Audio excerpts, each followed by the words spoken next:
Welcome back. Well, as I'm sure you can see from the much better lighting conditions, I am doing this video in broad daylight. So, this is the second part of our Bedford Antiques video. I think it's going to turn into 3 parts because, frankly, the first part ran 40 minutes. I'm going to try to keep this one shorter. Ooh. We'll see how well we make out as it goes along. I'll be back in a minute.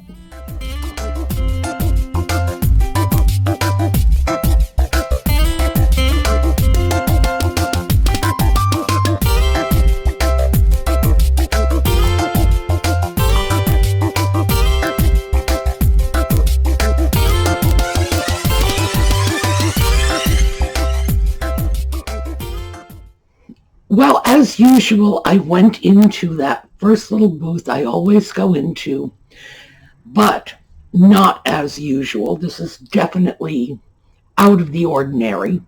I did not find anything interesting there. Who'd have thought? So I wandered into some other booths, and the first thing that caught my eye was a really pretty check picture. So let's take a look. Well, this piece is a very interesting little piece. Marked Czechoslovakia. The price is $8.50.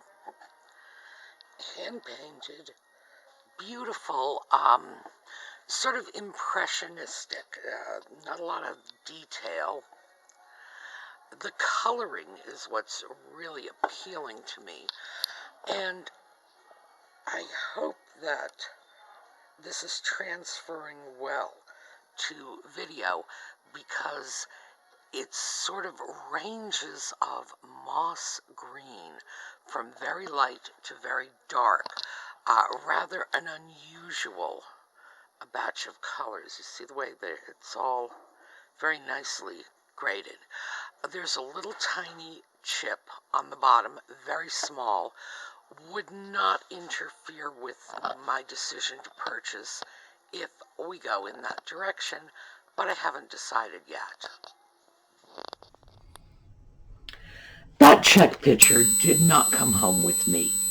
I didn't think it was extremely overpriced or anything like that, but I have to say, for art pieces, sometimes you end up sort of taking a chance. And this is something to keep in mind when you're off buying stuff yourself. You see art pieces, you know that this is an artist's version of something. Maybe it will appeal, maybe it won't. If I had found fewer things that day, maybe I'd have gone back for it. But as it stood, I had plenty enough stuff to deal with without that particular piece making its way into my bag, so it didn't. But it's not because I didn't think it was very nice. It's just that sometimes these art pieces can sit in your shop for months on end before the right buyer comes along and says, "Oh, I must have that." Because often with art pieces, that's what you're waiting for. You're waiting for that one person who will come along and find that the piece just really resonates with them. And one of these days, I'll show you the pictures I have on top of this bookcase. You can probably see a tiny corner of one piece. They are charcoal drawings of piles of burlap, which just goes to show you that art is in the eye of the beholder. Anyway, next up, I know that I'm not the only one who's going to go gaga for this. I have stopped by this booth several times, and I looked at the chairs standing on top of this table, but because there's always been stuff on the table, I never looked beyond the chairs. Ooh, my bad. Let's take a look at the table and chairs. I have passed this booth many times in the past and taken a look at those chairs, which were unmarked, without realizing they were part of this set. So let's take a look at this. Look at that. Beautiful. It's just very Eastlake looking carving. Let's see if we can, we're going to get this chair out so I can show you this. And this is the stretcher between the table legs down at the bottom. Look at that. And this is one of the 4 chairs. Very simple construction, but really nicely made. And now let's see if we can get this top for you. It's an enamel top, and as you can see, the leaves, and this is one leaf over here, they're beautifully sculpted edges, and here, as we come around the other side, you can see there's another leaf over here, and 4 chairs. And look at that. Wow. $2.95. This is fabulous. Just really fabulous. If I needed a kitchen table, boy, this will be coming home with me. I love this. This is just beautiful. Really. Well, I thought I would share it with you. Oops. Not sure what's going on over there, but I was nowhere near it, thank goodness. This is just lovely. We have all kinds of things that I love and never know what to do with. We have beautiful Eastlake style carving on the base of the table. We have a gorgeous mid-century style enameled surface. Wonderful designs. The chairs are simple and sturdy. As you can see, just square. I think this is terrific. And, you know, as I am filming this, I am actually thinking to myself, gee, are you sure you don't need a kitchen table?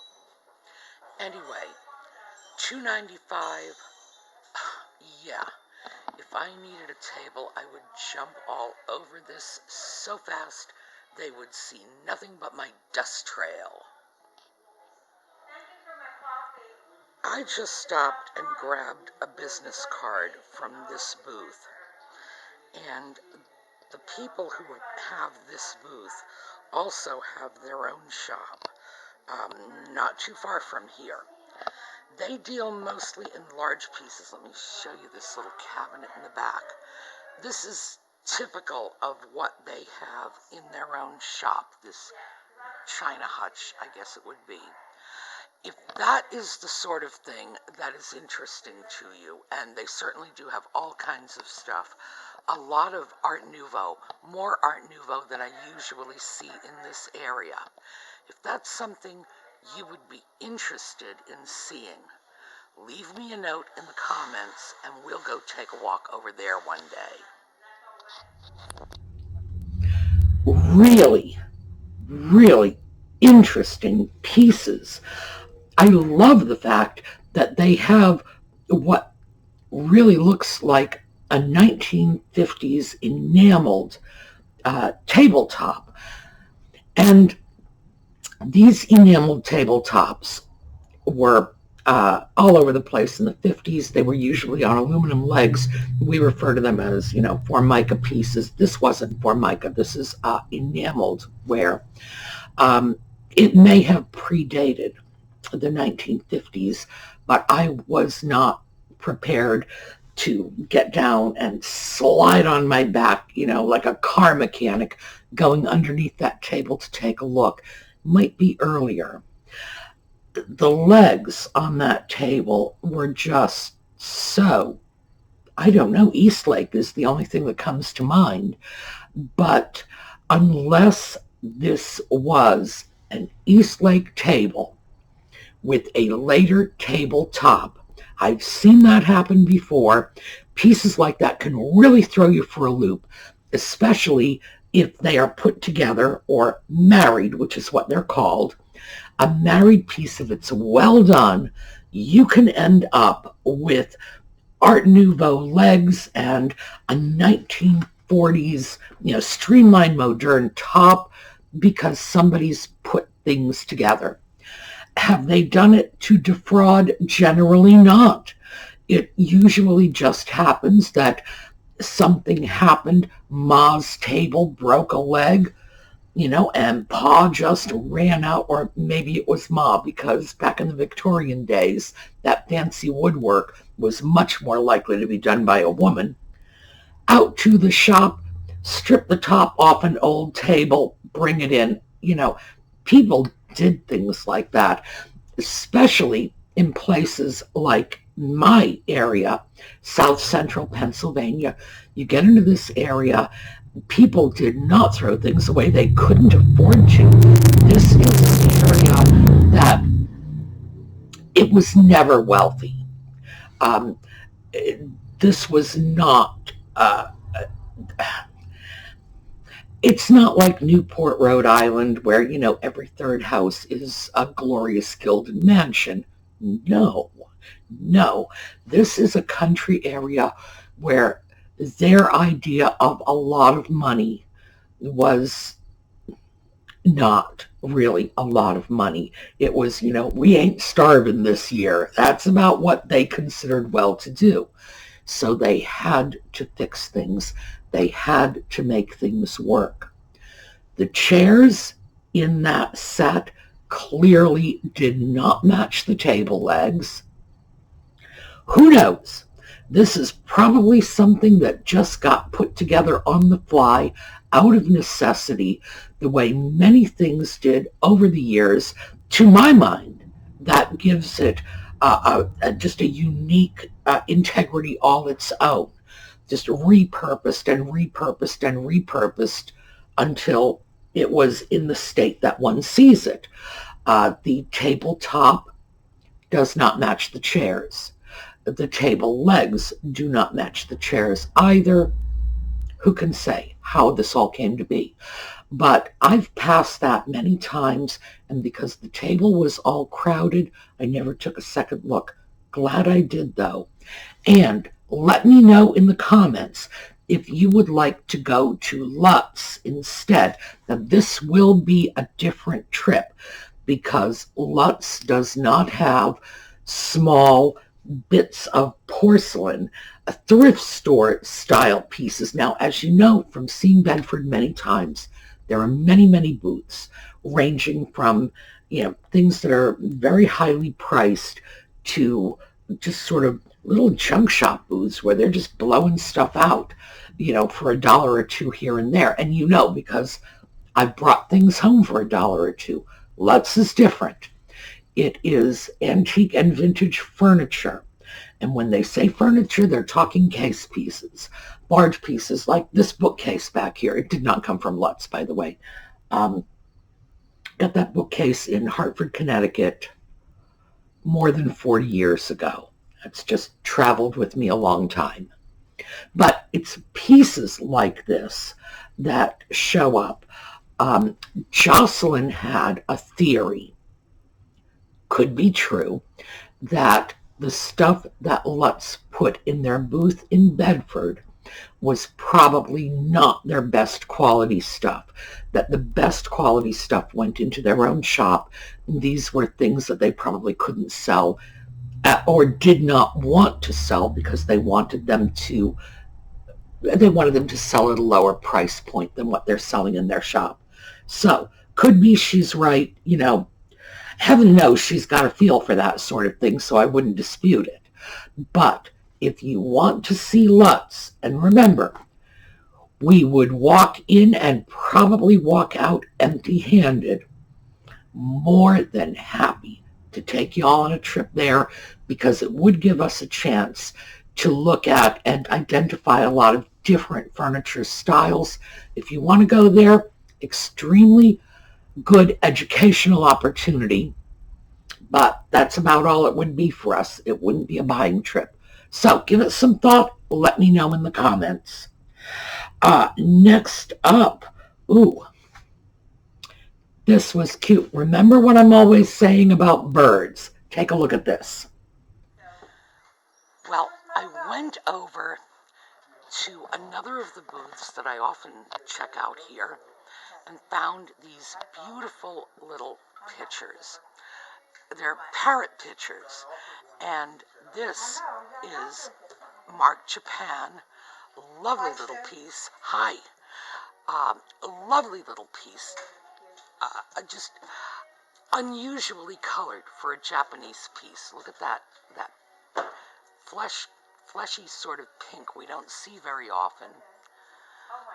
And the coloration would not have been enough to tell me it was Japan, frankly. And then we've got its friend, which also looks Japanese, but it's not marked. So neither one of these had prices, so I snuck them up to the front desk without filming to find out if we could get a price on them. Turns out they were $8 a piece, $12 for the pair. Needless to say, the pair is coming home with me because, once again, people love birds. So, that's what the story is on these. Well, those parrot pictures were very cute. They were $8 a piece or 2 for $12, so I took the 2 for $12. I love it when the booth owners are ready to make deals. It's like, here, you want them both? I'll cut the price. I love those dealers. Bird items sell. Parrot items sell. Now, Lisa's going to be able to tell me which is which. I have no idea. I'm pretty sure they were sort of parrots. Maybe. I don't know. But she does large bird rescue, so she'll know what they are. And they will sell easily because people love them. Birds, people respond to birds. Cats is another thing. But I tend not to find cats. Birds tend to fall into my lap. So I was not sorry to see those coming. Next up, oh yes,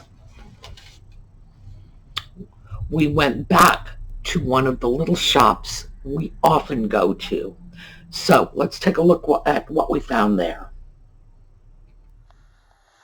Well, this shop is one I stop into all the time when I come to Bedford.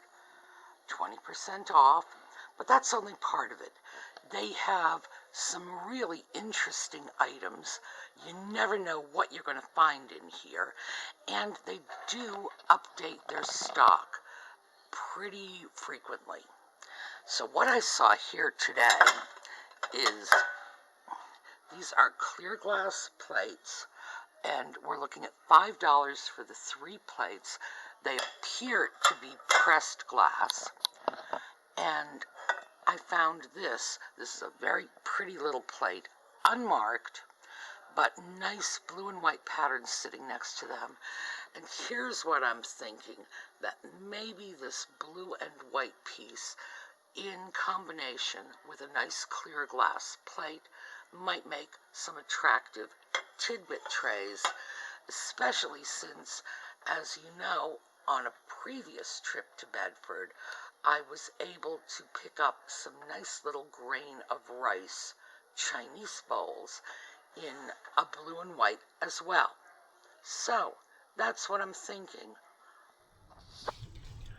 Now that little booth was the same booth where I found those little 1950s vintage Christmas matchbooks. They have the strangest stuff there. It's just things that you just don't expect to find. But as I've mentioned many times, it's clean, it's neat, it's tidy, and I enjoy walking into some place that is clean and neat and tidy, and that alone will always keep me going back. Also, they turn their merchandise pretty frequently. When I go in there, I will see things this week that I didn't see last week, and that's always good. That keeps your buyers coming back. So, and that's not just brick and mortar advice. I find if I have things that have been sitting around on, my eBay listings or my Etsy listings too long and nobody's bought them, I take them off and I'll put them back on at a later date. In general, my limit is about 3 months. If something has stayed in online for me for more than 3 months, I pull it off. At that point, I need to reassess what I'm asking for it, for starters. Maybe it's overpriced. And then I also need to reassess whether or not this was a piece that was as saleable as I thought when I bought it. But people don't want to go to your shop and see same old over and over and over again. So that's something to keep in mind. And the owner of this little booth is apparently aware of that, because the merchandise in the shop is swapped out a lot. So those plates, those are Tidbit tray plates. That's what's going to happen with those. But I stopped in at another booth as well, just to give you a chance to look at the other booth. Well, this booth is one in which I have picked up some very interesting items from time to time. Last time it was that beautiful Nippon sugar bowl that was just so heavily embossed and beautifully painted, and I had to bring it up to the front counter because they said free with the teapot, and there was no teapot here. And believe me, I looked, no teapot. And I believe they gave it to me for $3. I will have to check that video. But their prices are all over the place here. And it's the sort of thing that makes me wonder if their prices are not more likely to be dictated by what they have paid for an item rather than any real sense of what the item is worth. But still, I will come back here and check again and again, because I have gotten some lovely things here every now and then. Now, let me show you. I'm going to have to come in because the light is going to obscure this. But these modern box dolls, I hope you know, we're not even giving them a second look. That is a booth that I go through a lot, but do not ordinarily buy very much in. Once in a while, it's interesting. I find enough interesting bargains in there to keep me going back. However, I have to say I probably don't buy things from them more than maybe once or twice a year. But still, it's enough to keep me going back. But anyway, I thought you might like to see that just for the sake of looking into another shop. Next up, this is just a little pair of salt and pepper shakers. Let me show you. So, I found these little pieces hiding way in the back of a shelf, and it's a set of salt and pepper shakers, very tiny as you can see. The set is $3, but I don't think I'll have any difficulty selling them because the lids are gold washed, and that usually really appeals to people. It's been a long time since we've sort of done that commercially. So you tend to see these things coming from the 30s and 40s when it was worth their while to do it. But I like these. Tiny little set, very cute. I think someone's going to agree with me. Well, I'm going to check the salt and pepper shakers, which I did not want to do while I was there because I don't like taking things apart in the shop. And when it's very inexpensive like that, it's probably not even worth the time it would take to do it. I'll do that at home when I'm cleaning it up. I need to check those tops because they may be something called vermeil.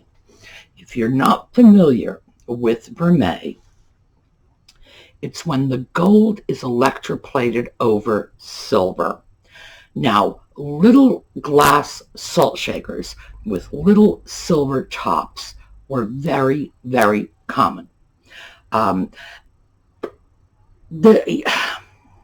It was something that you just saw all the time, everywhere, because it was so inexpensive. You had the pressed glass, you had just a fraction of an ounce of thin silver creating the top, so you could get that, that sort of cut glass look. It wasn't cut glass, it was usually pressed glass with the sterling silver top. You shine that right up. Nobody really knows how thin it is.